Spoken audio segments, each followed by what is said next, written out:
संबंधित, तो उसको देखने की जिम्मेदारी भी मेरी है। तो मैं आपके सामने एक ऐसी अध्यक्ष हूँ जो कभी आपके साथ बेटी की तरह से खड़ी रहूंगी और कभी आपकी बहन की तरह से आपके साथ खड़ी रहूंगी। आपकी किसी भी समस्याओं को जब सुनवाई नहीं होगी तो आप मुझसे सीधा संपर्क कर सकते हैं इस बोर्ड के माध्यम से। दूसरी चीज मैं आप सभी लोगों से कहना चाहूंगी, कोई भी राजा, कोई भी अध्यक्ष जो होता है उसकी प्रजा की वजह से होता है। यानी राजा राजा स्वयं नहीं होता है, अगर उसकी प्रजा उसके साथ है तभी वो राजा कहलाता है। इसीलिए मैं चाहती हूँ कि राजा के द्वारा जो बनाई गई नीतियां हैं, जो पॉलिसीज हैं, प्रजा उसका पालन करे और समाज के लिए एक अच्छा कार्य करे। समाज में जो न्याय पालिका के माध्यम से समाज के अंदर जो चीजें संभव नहीं हो पा रही हैं, कहीं ना कहीं सिस्टम में एक आम आदमी जाता हुआ डरता है क्योंकि उसके पास एजुकेशन नहीं है, इलिटरेसी है, उसके पास वो राइट्स नहीं है, उसको समझ नहीं आता कि वो किसके पास अपनी फरियाद लेके जाए।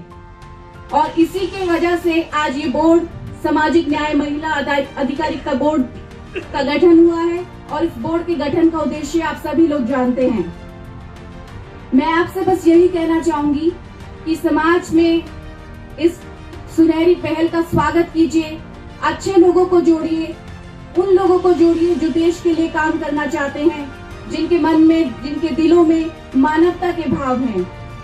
क्योंकि जब आपके दिल में मानवता के भाव होंगे तभी आप अच्छा कार्य कर पाएंगे, क्योंकि मानवता होना बहुत जरूरी है। आपको सामाजिक न्याय महिला अधिकारिता बोर्ड के मेंबर, सदस्य या कोई भी जो पद मिला है, उसके साथ साथ सबसे पहले आपको सोचना पड़ेगा कि आप एक मानव हैं। एक मानव होने का फर्ज आपको निभाना पड़ेगा, अपनी रिस्पॉन्सिबिलिटीज को समझना पड़ेगा, तभी आप न्याय कर पाएंगे। न्याय की जब बात हम कर रहे हैं तो समाज में जब भी आप न्याय की भूमिका को पूरी तरीके से निभा पाएंगे, जब आप अपने द्वारा मानव की तरह से किसी भी मामले को सोचेंगे। देश के अंदर महिलाओं की जो स्थिति है सुधर रही है, ऐसा नहीं कहेंगे हम कि महिलाओं की स्थिति सुधर नहीं रही है और पूरी तरह से खराब है, क्योंकि मैं भी एक महिला हूँ, आप सभी लोगों के बीच में आज खड़ी हूँ, तो सुधरी हुई हालत है, इसीलिए खड़ी हूँ शायद आप सभी लोगों के बीच में। तो हमें इस चीज को मानते हुए कि महिलाओं के अधिकार सुरक्षित रखने हैं, सामाजिक न्याय, जैसा कि हमारे कुछ टीम मेंबर्स ने अभी अपनी स्पीच में कहा कि सामाजिक न्याय का मतलब है महिला और पुरुष सभी के न्याय की हम बात कर रहे हैं। यहाँ केवल सिर्फ महिलाओं की बात नहीं हो रही है, यहाँ पर पुरुषों की भी बात हो रही है। तो महिला हो, बच्चे हो, बूढ़े हो, सभी के लिए ये इक्वल है।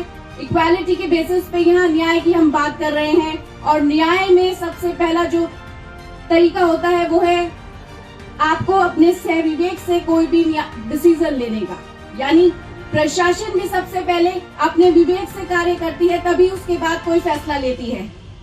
इसीलिए ज्यादा वक्त मैं आप सब लोगों का नहीं लूंगी।